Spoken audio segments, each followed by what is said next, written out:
Now, joining me now is Liberal Senator Alex Antic. Alex, it's great to see you, as always. We're big fans on this show, as I know you are, of Florida Governor Ron DeSantis.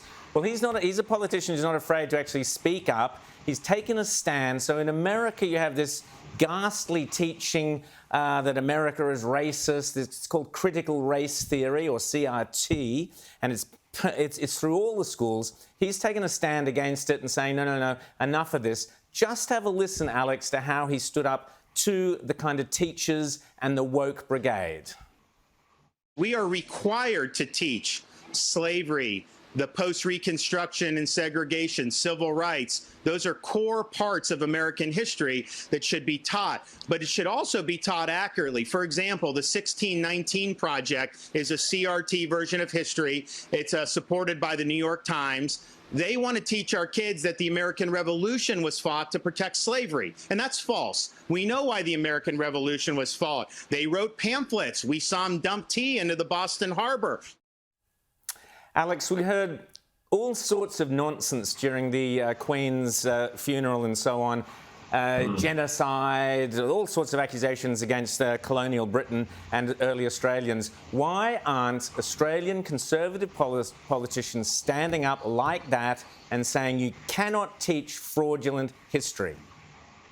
Yeah, well, it's a great question, Rowan. I actually did a bit of a thing on this in the Senate a couple of weeks ago when we were last sitting, a speech to the Senate, which actually caused Senator Lydia Thorpe to prove my point, but, you know, arc up, I suppose, is the point. But the whole concept is politicians, leaders of all types, but politicians in particular, have got to muscle up and stop getting worried about being called names and singled out by the bullies of the ABC, whatever it might be, and start getting back to telling the truth about what was a successful civilization, the Western civilization, the Judeo-Christian values that brought us so much, brought us, you know, the end of slavery, at least in the ancient times, the vote for women, and all this sort of stuff. I think it boils down to just having people in the seats that have the relevant spine and the conviction to speak without fear or favour. Ron DeSantis has got it. I love him. I reckon he's fantastic. And look, we do need to give people some confidence there. But I think ultimately this comes down to cover fire. It goes to everyone as well, by the way, Ron. I should say this is about people at dinner parties saying, hang on a minute, that's not right. Yep, absolutely. You know, wherever you are, Conservatives and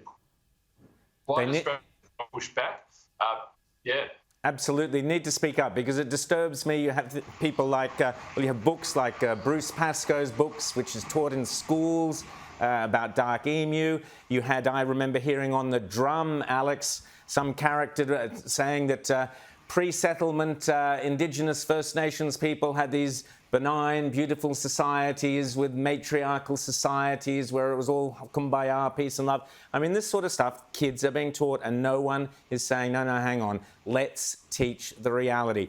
Now, speaking of Parliament, Alex, I'm delighted to say that you've got a special guest you're taking to Parliament in a couple of weeks. Tell us about it. Yeah, well, I've been fortunate enough to be offered the opportunity to host Nigel Farage, the great Nigel Farage, who is somebody who has no problem speaking without fear or favour. I think we can all safely say that.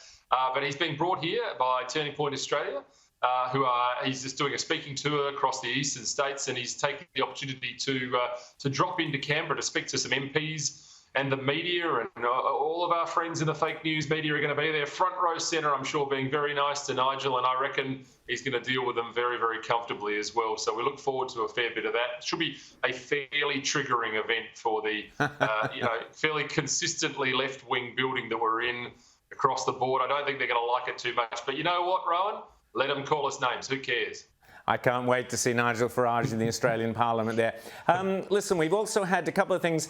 Credit Suisse are saying that Australians are the world's richest people. Apparently we're richer than Belgium, New Zealand, everybody else. At the same time, we've got the head of the Reserve Bank in Australia telling our politicians, you've got to start taxing the people more while I raise interest rates more. We're not going to be the wealthiest people in the world for much longer, are we, Alex? No, everything old is new again, Rowan. And once again, it depends how you look at these figures, because the report showed, I think, that if you look at the 1% of Australians who are the most wealthy, they owned, I think in 2007, something like 19-point-something% of the wealth. Now it's 21 and a bit.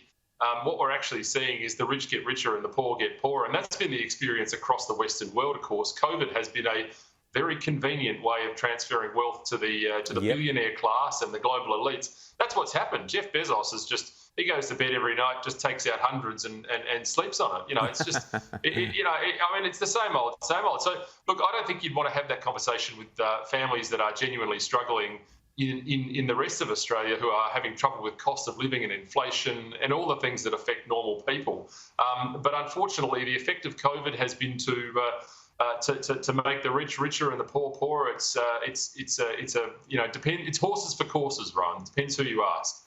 And after COVID comes climate change, which will carry on doing the same. Alex Antic, thanks so much for your time.